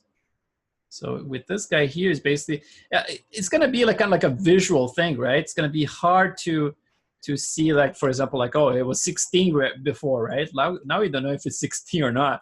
But I would say like this is cool for like an overall kind of pass, if you wanna do that. But in my case, like I said, for more control, I'd rather do like manually just pick a few of them and just like make them thinner and thicker. But if you want to do variation, for example, like for a creature, right? Like you need variation for the hair and stuff. I think that would be a way to do it, you know, just like add a noise modifier. But then obviously you're going to have to play with all those little settings just to add more variation or less variation. It's a bunch of other settings here too. This one is the billow, but you know, it's like you have the purling noise. So this one here, let's see. This one I'm probably going to have to play with other settings in there. Wispy, wave. I think I guess like the billow is going to be the one that the easiest to control. I think you have more control using that one. But yeah, that's basically how I would do like a variation if we need it, like as an overall pass. But if it's not an overall pass, I would say like you would have to do by masks, right? By areas. But since you're using like the multiple UDIMs, that's not an option here, unfortunately. But I'm gonna break it, and I'm just gonna bring back to the original amount. So that's basically what I had. And then I'm gonna be adding some more hair in the middle in there because I noticed that she has a little bit more bushy eyebrows around here, right? So what I'm gonna do, I'm gonna click, instead of like going to the guides, I'm gonna click this guy here. So basically like it's the main eyebrows, right? And I have my already my sculpt layer in there. So I can actually just add some hairs manually with this one. And I just have to make sure that the interpolation is on. So under the tool settings, just make sure interpolation is on. And then around here, I can actually incorporate some more hairs to add some more density. So let's look at her picture here, right? Like this area, I'm gonna get a little bit more dense in there. I'm gonna just move this away for now. So around here, let's see, those areas are empty. So now we can add like one by one those hairs, which is really cool. You can actually plant hairs like this. It's much easier to add them than to remove, you know, because to remove, I wish it was as easy as it is with the core, you know, because with the core, you can actually just like, I think, control something. You like press a combination of keys and then you can actually remove stuff. But in this case here, it's just like with the, you have to use like the density map if you're gonna remove the hair, right? That's why I'd rather go like small and thin than removing anything, because that's a recipe for crashing and for getting like crap. Like you save the scene and then you reopen it and all of a sudden like it's, you know, it's a mess. So that's why I'm kind of doing this way. But just to get stuff done, you know, it's like that. There are times you need to get stuff done. And if you're gonna fight Maya, it's you know, it's like sometimes you're gonna go insane. So it's a matter of like how far you want to go. You know, it's like in terms of getting stress out with the software, and how much you want to solve the problem. You know. So sometimes I'd rather just like solve the problem and get it done.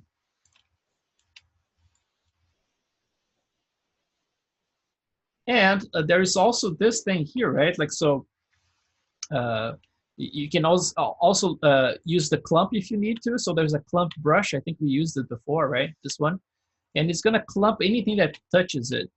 So you have to be careful with how many of those hairs you're going to try to do the clumping together. So for example, if you have like a big brush like that and you use the clump brush, this is what's going to happen. You know, so it's going to be like a huge mess. But if you pick a few of them, it's going to be much better. And also, you don't need to use the full strength. So if you use like a very low strength like this, right? You have the intensity zero, then you can get some nice effects sometimes. You know, it's like just get them a little bit more together like this. And again, like this one is it's below the noise, but it's on top of the rest of the stuff, right? So I can just like add a little bit more clumping. And then if I want something more specific, like a few of them clumping, you just like go with this smaller brush and just pick a few of them, for example, like those guys here now in a clump. You know, stuff like that. But, and then, like I said before, like for the variation of thickness, what I do normally, because everything I do is, I try to do more artistically, and I was like, kind of like, okay, what if I was drawing something, right? If I was drawing some hair, I probably would have to go and draw the entire eyebrows with the same thickness first, and then maybe go back into some of them and do a second pass and make them slightly thicker, right?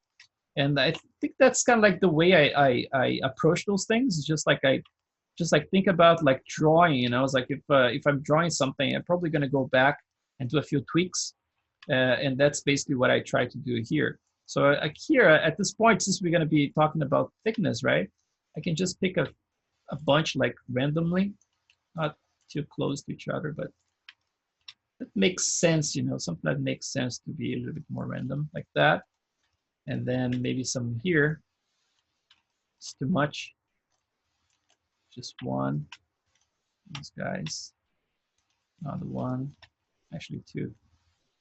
That's the thing, it goes across it. So there's a way you can select, I think, by local. For example, this one, if you click local, now you can paint just locally the hair you want to do it, right? So you can get like thickness just in those areas you're painting. But if you put the global, then it's basically the entire hair is going to be selected. And that's basically what I try to do every time. So let's see there. Some of them here. And maybe like there. So those guys now I can make a little bit thicker. So let's go switch to this one here. The width tool. Make the brush much bigger. And let's see how far we can go with the increments here. So let's see, very small. And then the minimum width is like, we don't want to go smaller than what it is already. So we're going to go from there to maybe like 1.1.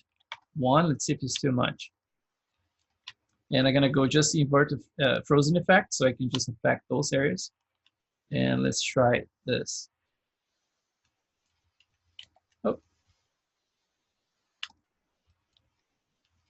Didn't work. Let's see what's going on here. So the invert frozen effect, why is it not affecting it? Let's see what we did wrong. Huh, it's affecting the other guys in there. Weird. Huh. So bizarre. Look at that. I have the invert on, and for some reason it's not obeying it. It's kind of bizarre. Look at that. It's painting everything but those guys, even with the frozen effect.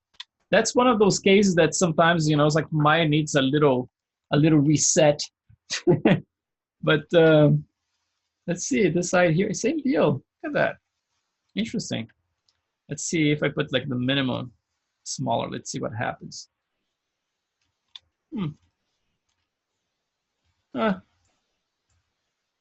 seems to work somehow. Let's see. Let's try maximum very big. Yeah, that's so bizarre. It's all a matter of the increment that I had in there. It wasn't working because of that. That's bizarre. Anyway, I guess the minimum and the maximum width is going to influence it, as you can tell. So I'm just going to do this. Maybe too much. Let's do it smaller like that. So I'm adding a little bit of thickness to all those guys. And they need to be a little bit more tapered as well. They look a little bit too stocky. So let's go back to this one and attribute editor. And let's see the tapering here. Yeah, let's get a little bit more tapering in. And definitely some more noise. It's missing some noise for sure. See the magnitude. Something like that. And then maybe a little bit more in density as well in the middle. So let's try more here. This guy. I'm gonna really go to town with this bushiness around here. And then all this stuff I'm doing here, just remember that we still have those curves all the way down in the stack, that they still should be responsive, you know, it's like we can still play with them. Obviously, there's a lot of passes that we did on top of it, but they're still there. So before we actually mess with them, let's not save. I think we're saved enough. So let's go back to guide. It's gonna be so funny if it crashes with me being brave here. And then here, let's turn on the sculpt again. And let's just try to manipulate them and see what happens. Let's do with the comb and then with invert frozen.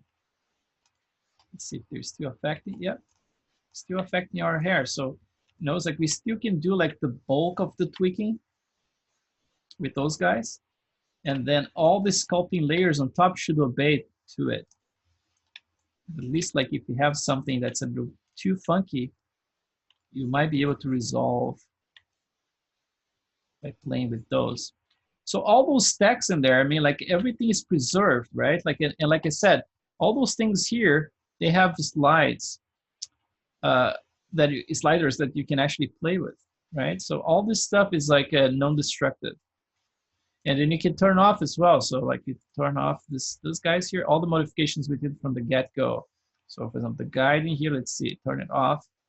and then turn off the noise. And then we are back to 0, right? It's like that's how we started the whole thing. Then we added the guides, then we added a sculpt, and another sculpt. Oops, this one. Another sculpt, this one. And then the noise, right? And that's basically where we are at right now. So let's, yeah, so I played with thickness already. What you can do as well, obviously, do the opposite, right? You can just do go back. Let's see this guy here. Oh, where is it? I think this guy here. That's what we want.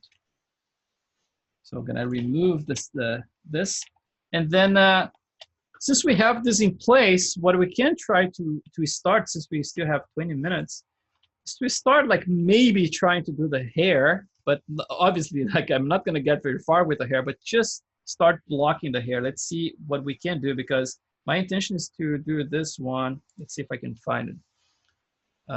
This one here. It's gonna be really, really tricky, but at the same time, it's fairly straight, right? So you should be able to do some of that. But I mean, like there's a lot of like crisscrossing and things coming from underneath, you know, so I can figure it out what areas are actually going to those regions, you know, it's gonna be very tricky. And there's a lot you can do with, you know, it's like with masks, right? Like if you have like a map you can paint.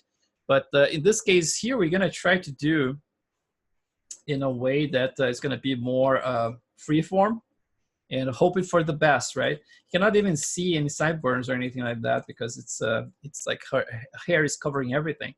But let's just like start something here. Let's do topology. And yeah, it's already selected by topology. Good. Let's try turn off soft selection. Okay. So let's try this. Let's turn off all the other hair other than the eyebrows because I want to have that visual reference for the rest. And it's so funny to have no teeth. So I think she needs some teeth before I freak out here. So let's see teeth. Yeah, a little bit less freaky. Okay, so let's try to select this. So face, can eliminate anything else. So basically like it's still selected in there.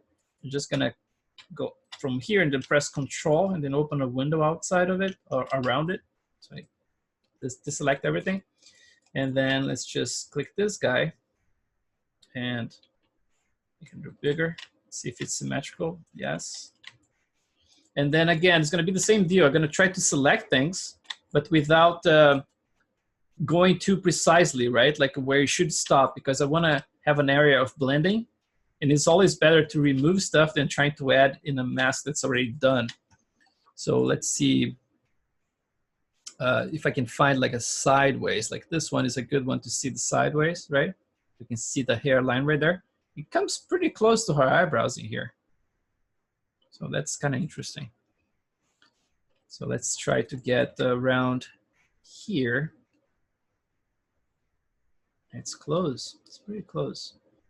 I'm gonna go back here and I'm gonna keep bigger than I would want to, just because I wanna grow the hair from all these areas, and then the peach fuzz is gonna grow around those areas, and then the hair itself is gonna shrink around those areas. So basically gonna meet right in the middle. Some of the hair is gonna become peach fuzz, some of the peach fuzz is gonna become the, you know, the fuzzies that's gonna connect everything. So I like to do that way. Around here, let's see, let's go around the ears. And around the ears, obviously, you're not going to go too close to the ear. It's going to have a little bit of a gap in there. Because the hair is so long, you're going to be able to get away with stuff. So let's see. Oops. Oops. Let's try this. Control, and then let's do it again. Around here. And probably this area, gonna keep a little buffer for the little fuzzies down there. So I'm probably gonna end around, I would say like the height of the ear itself, the lobe. I'm gonna end around here, and this is gonna be a second part of, you know, it's like another description just for the fuzzies. And then maybe this one is gonna be a little bit shorter as well. So something like Then all around it, I can add the fuzzies in here if it's too much. So let's grow the mask. Let's do this.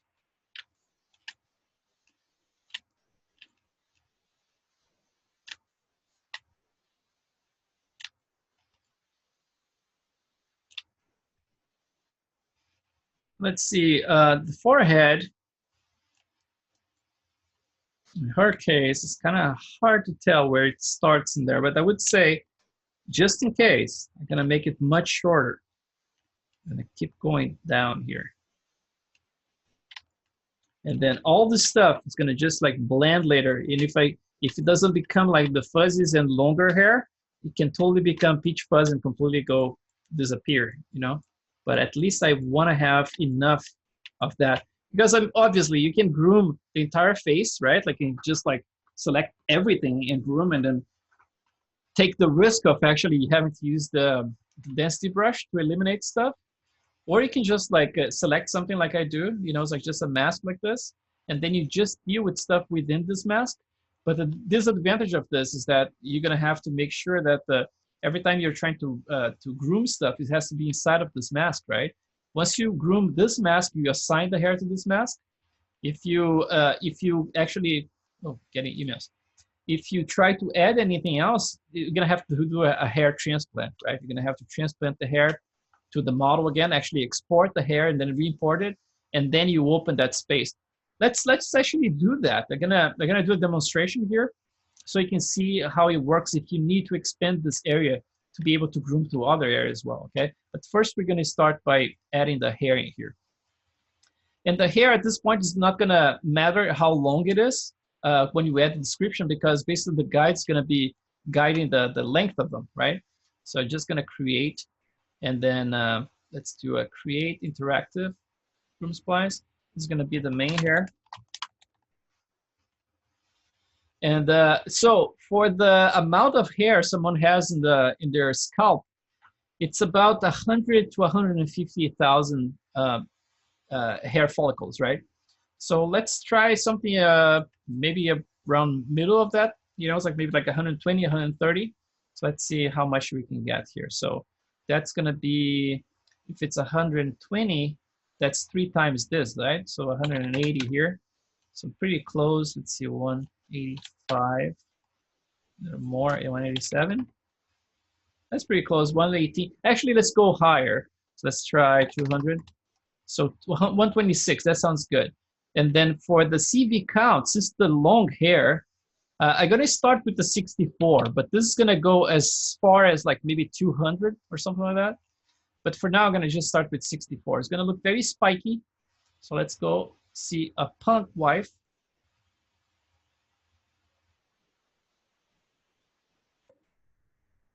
Right? Not so much because, not so punk because it's short hair, right? But let's do some, let's add some guides in here. And then we're gonna get into that problem with the guides, right? In terms of the thickness, it's fairly convincing, right? Like 125,000, I think I added. It's fairly decent. I mean, like if you see someone with a short hair, that's kind of like the density you kind of expect, I guess. It's not too bad. So I think it's gonna work. So let's just save this one before you do anything else, because it's always that problem, right?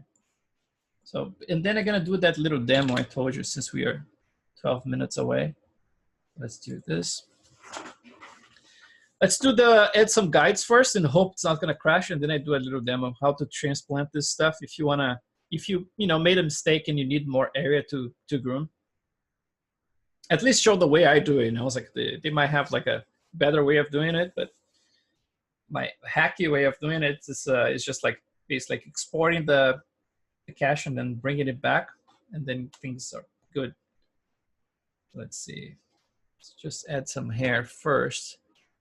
Let me see how I'm gonna start this. Like just to start it is already a little mystery here because there's so many ins and outs, right? I try to start with the top ones in there, which is like, it's always tricky because this is the kind of stuff that people definitely use masks to separate the left from the right. But we're gonna try to do it like kind of brute force here with just some splines or guides. Okay, save it, save it, save it. I tell you, the more hair you add, you know, it's like the more time it takes to save those scenes, especially if you have like all the peach fuzz and all that stuff.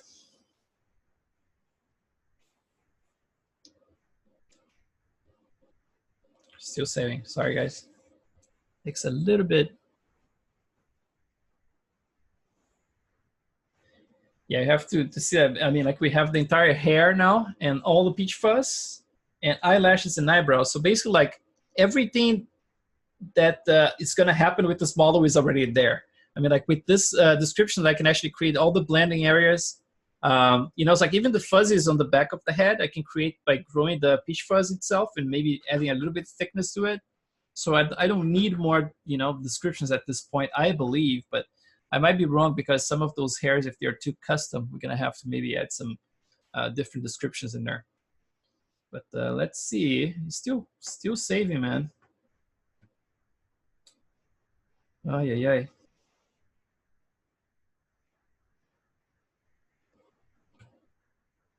Well, Maya can do it. And that's because my machine is fast. I mean, I hope you guys just decide to go for bald characters. That's gonna be easier for you. I wish she was bald here too.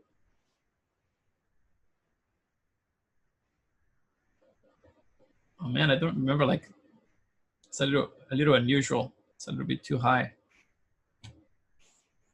It's taking too long.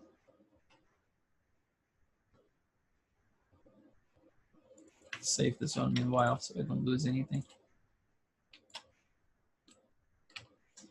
I actually painted a little bit more of the albedo yesterday night, so I think those guys here got a little bit better, the freckles, but still looking a little bit like liver spots. Let's see, right here. That's the gums right there.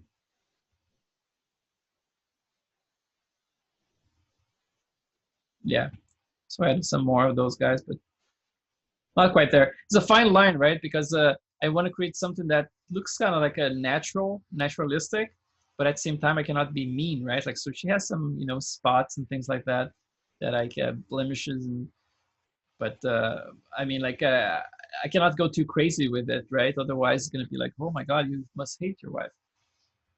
But look at that, still saving, man. That's kind of unusual. I hope my computer is not doing something here, maybe the antivirus or something. No, it seems fine.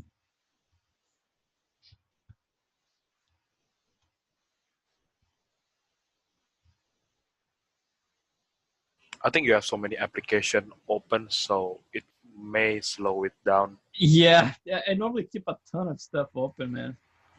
But yeah, especially like with the browsers, right? Stuff like that. Browsers consume a lot. But yeah, I mean, like I normally don't have too many problems. I mean, the machine has 96 gigs and it normally handles that stuff. But yeah, let's try to, you know. Wait, 90 gigabyte RAM? What's that? 90 gigabyte RAM. Yeah, 96 gigs, yeah. Oh man, that's a lot. That's bigger than mine. Yeah, and like I said before, this is a refurbished machine, you know, that I paid like a little bit more than $1,000 and came with all this awesome stuff. So yeah, but I mean, like, I don't know if XGen decided to actually fail us right now. But let's see how far we save this back. Let me just check, because I don't mind just like canceling if we didn't lose a lot here. Let's see, scenes. Last time we saved was at 10:55. So yeah, that's a good chunk of time. It's like half an hour. And the funny thing is, like, it's saving. It's like it starts saving here. It says like it saved 22 megabytes out of 149. So it says it's saving, but it's kind of like, ugh. What we can try to do, let's see. I don't want to waste your time, guys. It's so close, but let's see what we can do. Is it too risky if I open a second copy of Maya? I'm pushing it. Let's see. Let's try it. Let's see what happens. Oh well, go ahead. what can go wrong, right? Like with 2 Mayas open. Let's see. I just don't want to waste your time, so I'm gonna start something else here. At least like demo that transfer thing that I want to show you guys. Let's see.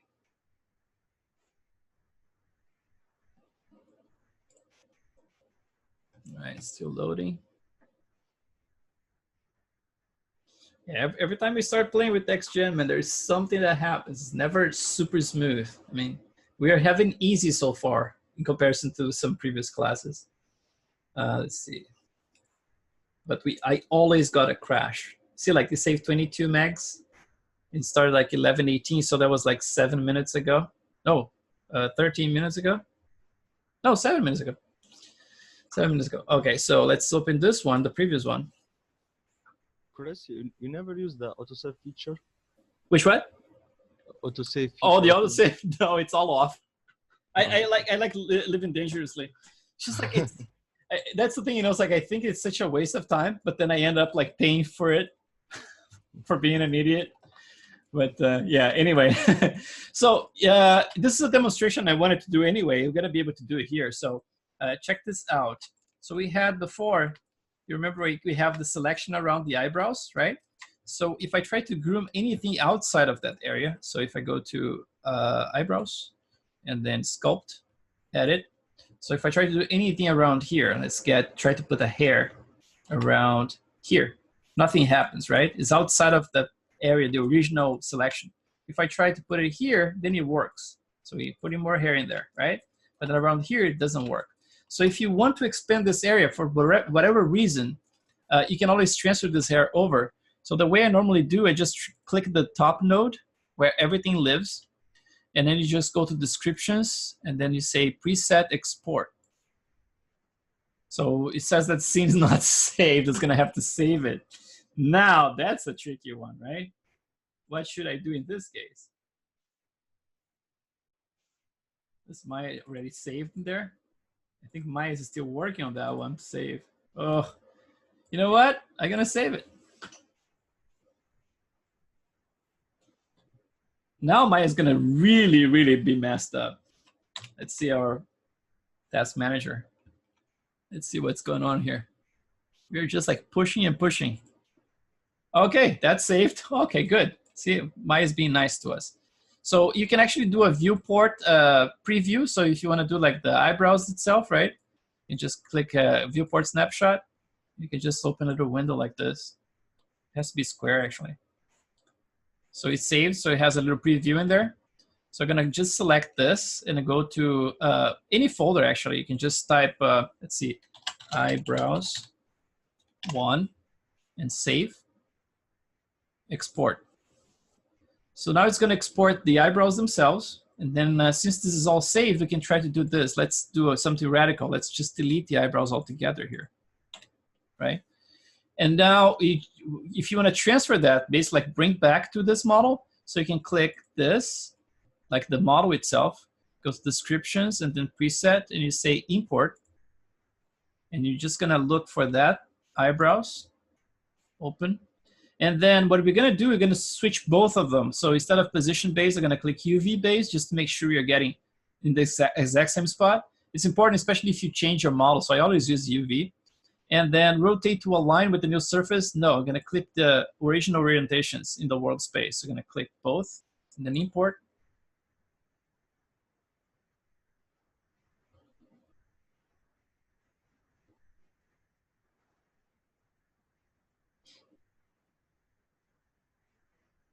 Okay, so we have the eyebrows back, and let's see if they are working. So for example, see it brings with this namespace that's kind of sucky, right? Like with the name of the thing and then underscore. So I think that there's a way to remove that, but I'm not sure. So let's click edit and see if we can do any work in it. Yeah, totally workable, right? So now the whole intention, oof, I think I pressed too many Control Z's, man. That's dangerous. What did I do? What did I do? Don't press too many Control Z's, Maya. See, I just exploded the whole thing, so I'm gonna have to assign it again. So let's just do it again. Yeah, hopefully, and luckily, this is not, doesn't take too long. So let's do this one. Eyebrows, right? Yeah, X-Gen is this thing, man. You walk a fine line, you know. It's like if you undo, sometimes things explode. If you use the density brush, things explode. So like a couple of things you have to avoid doing too much. But and when you undo in Maya in general, fast undoing is a no-no. So basically, like if you do Control Z, Control Z, Control Z, it is like, you know, it's like something's gonna happen at some point. So, you know, it's like do it slowly. It's like, yeah, oh man, you have to be so patient with Maya. So, but the whole point here is this. So now that I have the eyebrows, remember that before, every time I was trying to click and add some of this hair, it was working around here, right? I could click in here, so I was adding the hair just like now, but it was locked to this area. But look at this now. I can add hair everywhere. So basically, like you expand that area, and now you can actually add hair to every other space. And obviously, when I'm adding the hair in here, it says that's interpolating, right? So if I want to block that, it creates just like spiky hair. Basically, like that's what it's going to do. It's not going to interpolate anymore. Although it's still kind of interpolating, at least like looks a little weird like that. But you see, like now actually any area of the face is up for grabs. So basically, like he opens that selection area, right? So it's kind of like a good solution if you want to, if you really made a mistake, you know. But I would say like it's normally faster to work if it's just like containing to a little spot like this. For example, like if you can do the selection like I do, just a little bit bigger than what you need, so you can actually groom stuff to make it, you know, blend better. I think it's a better solution, you know, than trying to groom, for example, the entire face and then use some kind of like a density mask or something like that. I always like to groom just the essential stuff, you know. So yeah, that's basically the little thing I want to show. But meanwhile, Maya, I think it's still there, man, and I don't think it's going anywhere. I think that scene is basically done. Let's see right here, look. Maya 6. Interesting. It's not even like you have that one. This one is using 12 gigabytes. Still moving in there. But it doesn't show a lot of signs it's going to get out of that loop. It says not responding, so I'm not sure. But anyway, we got the hair, the eyebrows done, which is good. And then the hair, we're going to leave for tomorrow. I'm going to actually prepare the hair, at least like do the same thing I did today, just select it and then assign that crappy hair. So tomorrow when we start, we're going to start from that point. So we don't need to worry about saving or anything. But and then for tonight, I'm going to just be working on the eyebrows and then doing some tweaking about like maybe like the eyelashes and stuff like that, but without going too much into stuff that you guys are not seeing what I'm doing, you know. I'd rather show during the class and then just expand on it. So I think that's it for today. I hope this was helpful. And eyebrows are always tricky, you know, it's like to get the right look and everything. But I hope this kind of brought some concept in there, and in terms of like the things that are needed, you know, it's like in terms of variation in thickness and in density and stuff like that, you know, and also how to start them, right? Like by using the guides to make things a little bit easier. Where is it? Yeah, right there. You know, just creating this kind of like this V kind of pattern, right? Like goes down. So basically, like I started with the top ones, bringing them down. And in her case, a little bit more straight around here. And then froze them. And then you started with the lower ones, bringing it up. And then it started to blend back. So yeah, it's a good starting point. But obviously, there's a lot of work to be done in there. Thank you so much, guys, and don't forget to sign up to the website so you can actually have access to the video for from tonight and also all the other nights. And I'm gonna also check what's happening with that other class that's not accessing. I think it's like the June one. So I'm gonna make sure that everything is working great for you guys. So thank you so much again, and I see you tomorrow. Thanks, Thank Chris. you. Thank you, Chris. Good night, Chris. Thank you, guys. Alrighty.